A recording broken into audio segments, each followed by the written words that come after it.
sa inyong lahat. Ako po si John de Berrera mula sa ika-4 na baitang Faith. At ngayong araw, ating pag-usapan ang produkto ng pinagmamalaki ng ating reyon, Reyon 4A Calabarzon. Ito ay binubuo ng 5 lalawigan, ang Cavite, Laguna, Batangas, Rizal, at Quezon. Alam niyo ba, ang Calabarzon ay isang mga pangunahing reyon na kilala sa yaman ng agrikultura. Kaya talina, samahan niyo ako at alamin natin ang mga pangunahing produkto ng likas na yaman ng bawat lalawigan. Simulan natin sa aking pinagmulan, ang Cavite. Sikat ang Cavite sa kanilang pangunahing produkto na nagmula sa dagat. Isa na din ang tahong. Bukod dito, kilala din ang Cavite sa kanilang kape, pinya, mais, palay at niyog. Pagdating naman sa likas na yaman, sikat ang Cavite sa kanilang mga baybayin tulad ng Ternate at Maragondon.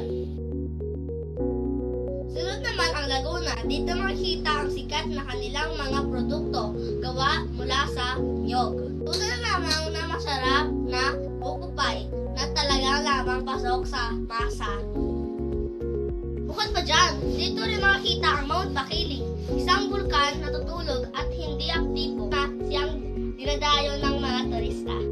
Sa Batangas naman, bukod sa kanilang kaping barako, dito rin matatagpuan ang Kabakahan Festival na nagtatampok sa mataas na kalidad ng baka gamit at iba't ibang masarap na ulam, gaya ng lamang ng kalderetang baka, sinayon na baka at marami pang iba.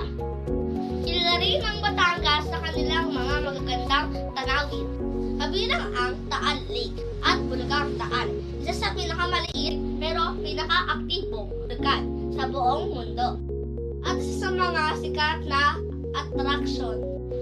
Bukod pa rito, makikita rin dito ang iba pang nilang produkto tulad ng rambutan at kakao. Sa Rizal naman, kilala sila sa kanilang magagandang tanawin tulad ng Sierra Madre na pinakamahabang bulubundukin sa Pilipinas. Kilala rin ang Rizal sa mga gawang kamay at mga obra ng mga lokal na alagad ng sining. Bukod dito, tingnan din ang kanilang mga lokal na produkto tulad ng suman, kasoy, yaring damit, kakao at kape. Panghuli, ang Quezon. Ang lalawigan nito ay kilala sa kanilang mga produkto mula sa niyog tulad ng kopra o pinatuyong naman ng niyog na ginagamit sa paggawa ng langis ng niyog at iba pa. Isa rin sa mga pinakasikat na inumin sa lalawigan ay ang lambano.